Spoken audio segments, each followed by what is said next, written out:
wabarakatuh. Perkenalkan, nama saya Yusuf Bahtiar, salah satu guru di Madrasah Aliyah Baldatul Ummah Kabupaten Garut, Provinsi Jawa Barat. Saya juga termasuk salah satu peserta PPG dalam jabatan tahun 2025 di kampus Universitas Wahid Hasim Semarang.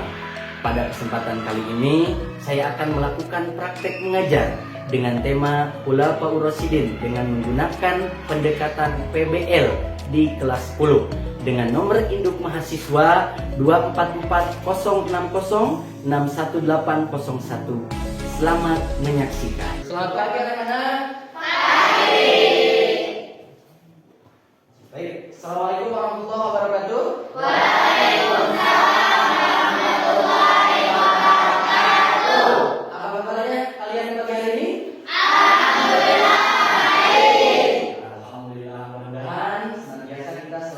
Terjaga oleh Allah Subhanahu wa taala, sehat walafiat, sehingga kita senantiasa bisa melaksanakan kegiatan belajar dengan baik. Oke, sebelum kita memulai pembelajaran, alangkah lebih baiknya kita berdoa terlebih dahulu. Untuk doa dipimpin oleh Bunga. Sebelum belajar, alangkah baiknya kita membaca doa terlebih dahulu. Berdoa dimulai.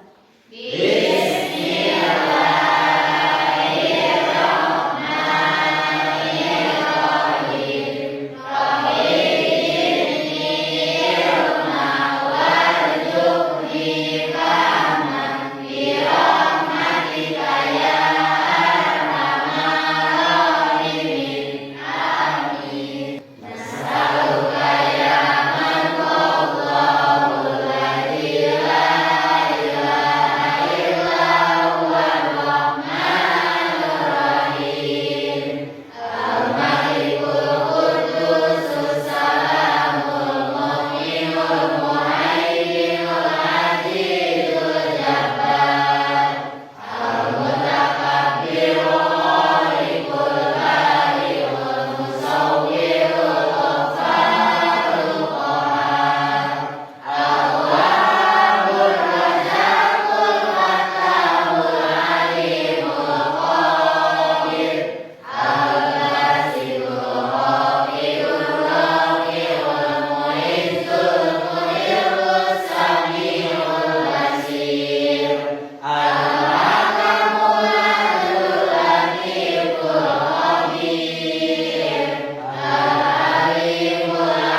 dipermudah dalam kegiatan belajar untuk hari ini. Hari ini hadir semuanya? Gimana ini? Ada yang bilang hadir, ada yang bilang enggak? Hadir enggak semua ini? Siapa yang hadir? Mana Nina kemana? Sakit. Mudah-mudahan Nina kita doakan ya. Mudah-mudahan Nina itu disembuhkan oleh Allah Subhanahu Wa Taala. Amin.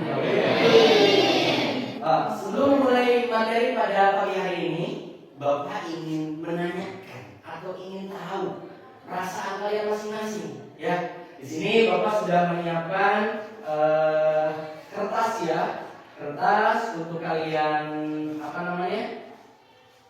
untuk kalian ungkapkan di dalam kertas ini dalam bentuk emoji. Kalau bahasa kerennya itu emot, ya. Ini bentuk emoji. Bapak ini akan bagikan kertasnya, bisa dibagikan ke belakang ya. Sampai belakang, ini dibagikan sampai belakang ya. Nah, bisa kalian tuliskan di sini bentuk perasaan kalian pada pagi hari ini. Ada yang sedih kah? Ada yang kesel kah? Ada yang galau kah? Ada yang menangis kah? Nah, ini boleh kalian utarakan dalam bentuk emoji. Kasih waktu oleh Bapak 1 menit. Coba dalam waktu 1 menit kalian utarakan bentuk emoji yang ada di dalam benak pikiran kalian. Ya. Setelah itu kalian boleh mengacungkannya kalau sudah ke atas, diacungkan ke atas si kertas emojinya. Ya. Sudah?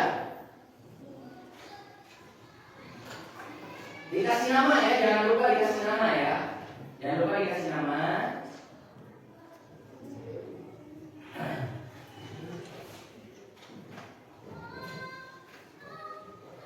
Udah? Udah? Wah, ini ada Wasil. Ini bentuk emojinya bentuk emoji apa? Ini dua-dua. Kenapa ini bentuk emojinya bentuk emoji apa ini? Ini mah bentuk emoji kesel, matanya keluar semua. Ya, matanya keluar semua. Coba ini yang hasil. Ini emoji dari bunga, menangis. Menangis karena apa ini? Gak punya uang. Gak punya uang atau memang lagi galau ini? Dua-duanya. Ya, nih, ini bentuk perasaannya lagi galau bunga itu. Satu lagi, Bapak cek nih. Bentuk perasaannya. Oh, ini ada Sinta. Sinta ini lagi terseduh-seduh, senang kayaknya ini, tersenyum, riang, gembira. Waduh, ini Sinta. Gaya Sinta ini. Minggu sebelumnya kita sudah mempelajari tentang sejarah kepemimpinan Khulafaur Rasyidin. Ada yang masih ingatkah? Khulafaur Rasyidin itu apa? Apa? Nama Khulafaur Rasyidin itu apa? Pemimpin setelah Nabi Muhammad wafat. Pemimpin setelah Nabi Muhammad wafat. Ada lagi? Apa? Sahabat-sahabat Nabi yang terpilih. Sahabat-sahabat Nabi yang terpilih. Ada lagi yang terakhir yang bisa? Siapa yang bisa? Nggak ada? Ya, berarti tepuk tangan lagi buat teman-teman. Rahma tadi menjawab pemimpin pengganti setelah Nabi wafat. Yang kedua ada sahabat-sahabat yang terpilih. Nah, karena di dalam Khulafaur Rasyidin itu ada berapa sahabat? 4. Siapa saja? Coba siapa? Tuh, 1. Siapa 1? Ada Abu. Yang kedua? Yang ketiga? Yang keempat?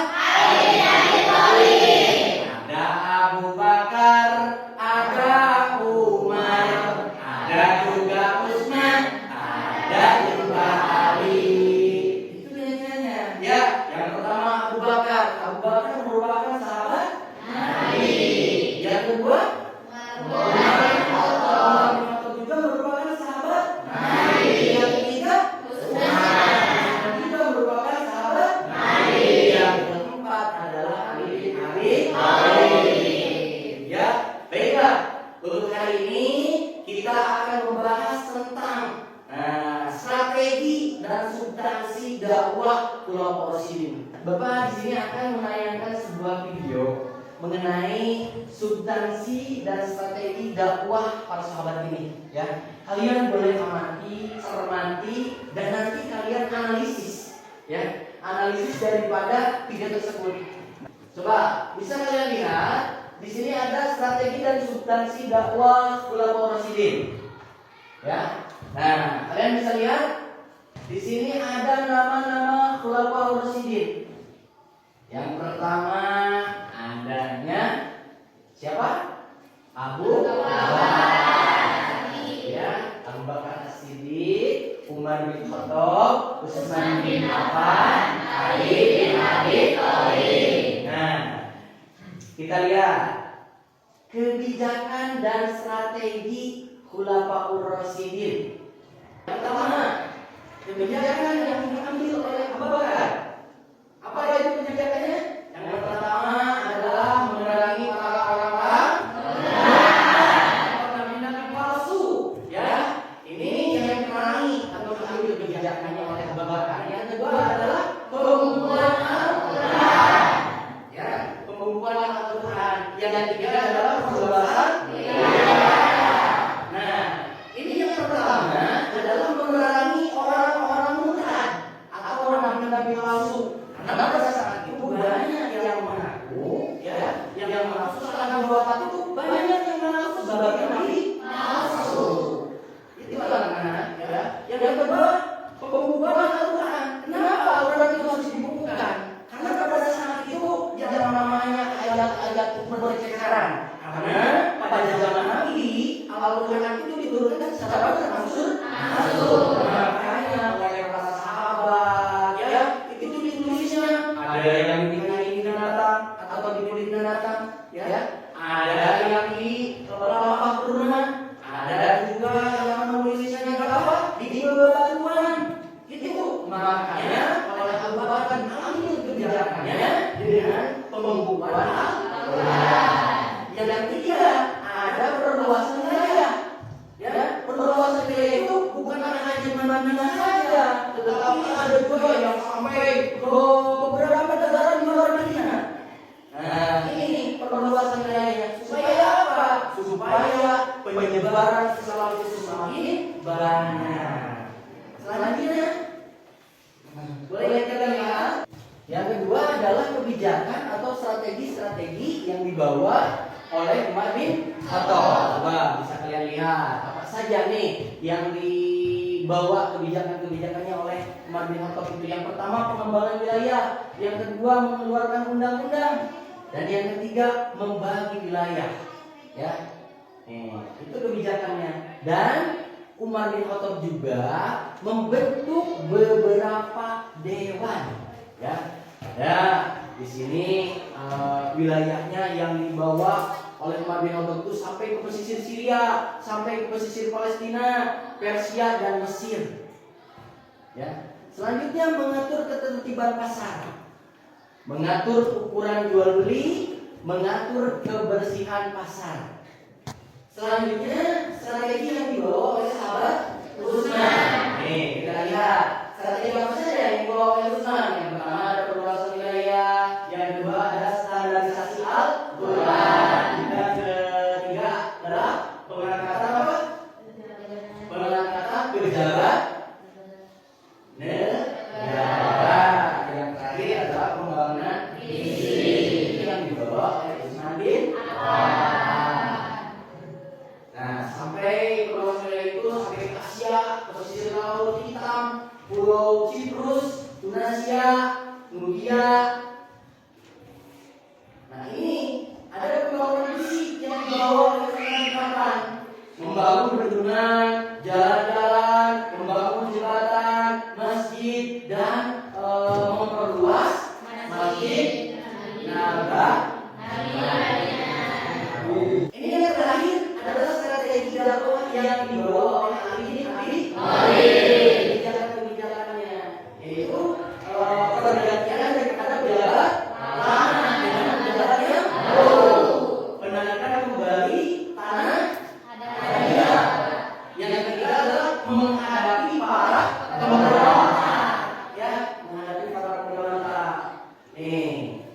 habis. Ya, wassalam. Oke, berikutnya anak-anak, sebelum kita menganalisis apa yang kita lihat tadi daripada substansi dan strategi dakwah para sahabat ini, agar otak kita menjadi refresh, ya, agar otak kita menjadi segar, alangkah lebih baiknya kita adakan dulu kuis. Tapi bukan kuis pemilih 100, ya. Ini kuis mengenai tentang tadi materi yang kalian lihat, ya, materi yang Bapak sebutkan ataupun materi-materi yang sudah diajarkan. Oke, kalian boleh untuk menyeken. Ada yang bawa handphone semuanya? Bawa handphone, kalian boleh menyeken. Ini bisa dilihat oleh kalian, ada barcode di depan. Kalian boleh menyekennya dan kita akan memulai kuisnya.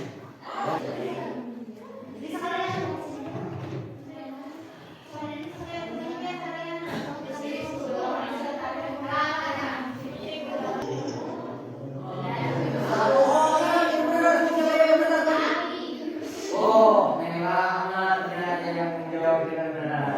Soal berikutnya, bangunan sejarah yang akan berinovasi pada masa kesultanan Hindia. Nah, Pak masuk buat dari dan berinovasi pada satu.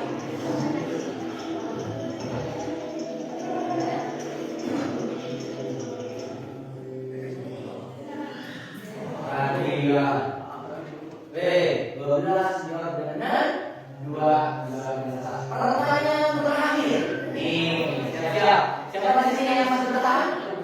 Siapa? Ringan yang masih bertahan siapa? Coba, ini yang terakhir. Siapa yang menjadi pemimpin pada masa perang Jamal? Perang Jamal. Perang Jamal itu adalah perang Mu'tah. Coba, siapa yang menjadi pemimpinnya pada masa perang Jamal?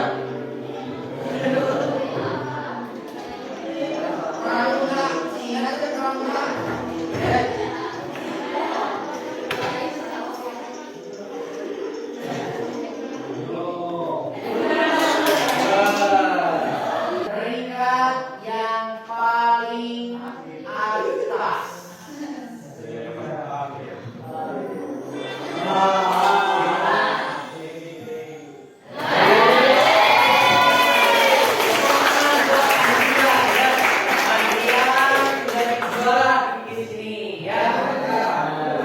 Berikutnya, silakan kalian membentuk kelompok, ya. Ini karena ada 4 sahabat, kalian bentuk kelompok menjadi kelompok Abu Bakar, kelompok Umar, kelompok Utsman dan kelompok Ali bin Abi Thalib. Ya, silakan kalian berebut untuk membentuk kelompok sahabat ini. Ada sahabat Abu Bakar, ada sahabat Umar, sahabat Utsman dan sahabat Ali. Silakan membentuk kelompoknya masing-masing. Ya, bentuk kelompoknya.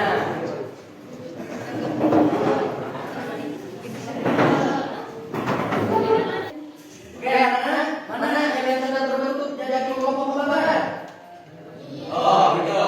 Kelompok Umar, kelompok Utsman, kelompok Ali bin Abi Thalib. Oh, ya. Nah, ini sudah ada kelompok. Silakan kalian analisis, ya, diskusikan dengan teman-teman kalian apa yang kalian lihat. Dari kelompoknya Ali, ya. Kami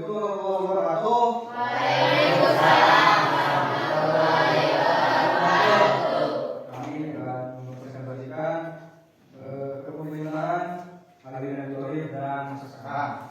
Dari poin yang tadi di layar, kami menyimak bahwa kepemimpinan Ali adalah kepada kemunduran dalam negara dan pergantian penjabat.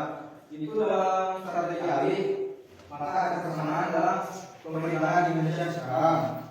Contoh, presiden diganti oleh Prabowo dan penjabat lain diganti serentak. Ya, assalamualaikum warahmatullahi wabarakatuh. Ya.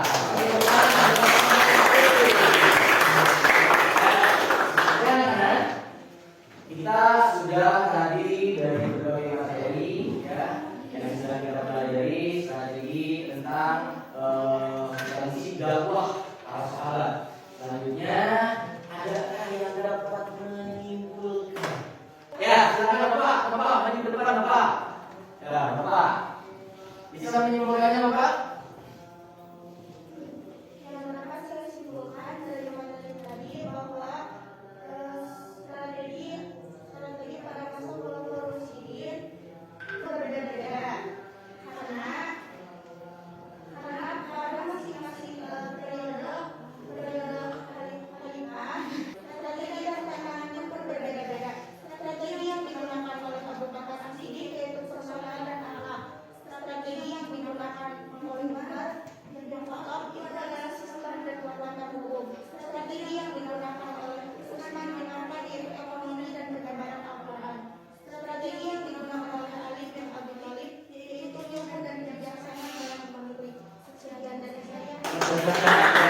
dari mulai tadi para sahabat yang pertama membawakan sini Umar bin Khattab, Utsman bin Affan, Ali bin Abi Thalib. Ya, kita cari kesimpulan bahwasanya strategi substansi dakwah mereka yang dibawakan oleh para ulama di sini memang amat berbeda-beda. Ya, tetapi ada yang berbeda-beda, ada juga yang melanjutkan. Seperti contohnya, ya, mulai daripada pembagian Al-Quran sampai pembukuan Al-Quran sampai juga ke pemusyawaratan Al-Quran. Selanjutnya juga ada seperti ayat penyebaran wilayah, selanjutnya perluasan wilayah sampai pembagian ke wilayah-wilayahan. Itu daripada strategi dakwah yang dibawa oleh para ulama Rasyidin ini. Mudah-mudahan ya cerminan daripada ulama Rasyidin ini menjadi cerminan bagi bangsa kita bahwa kepemimpinan yang sejati, kepemimpinan yang baik adalah kepemimpinan yang dicontohkan oleh para ulama Rasyidin, baik secara kejujurannya, keberaniannya, ya, kedermawanannya, dan juga keilmuannya. Siapa di sini yang paling benar, yang paling jujur adalah Abu Bakar. Yang kedua tentang keberaniannya ada Umar. Yang ketiga tentang kedermawanannya ada Utsman bin Affan. Yang memiliki ilmu yang sangat luas ini adanya Ali bin Abi Thalib. Mudah-mudahan kalian menjadi generasi bangsa baik yang jujur, yang berani, yang dermawan, juga menjadi generasi bangsa yang pintar. Amin ya rabbal alamin. Baiklah anak-anak, untuk pembelajaran ini cukupkan sekian. Mudah-mudahan ada manfaat, ada pembelajaran bagi kita semua. Ya, tetap semangat, jaga kesehatan, berpikir positif, dan selalu ingin maju ke depan. Untuk itu, marilah kita bersama-sama membacakan hamdalah.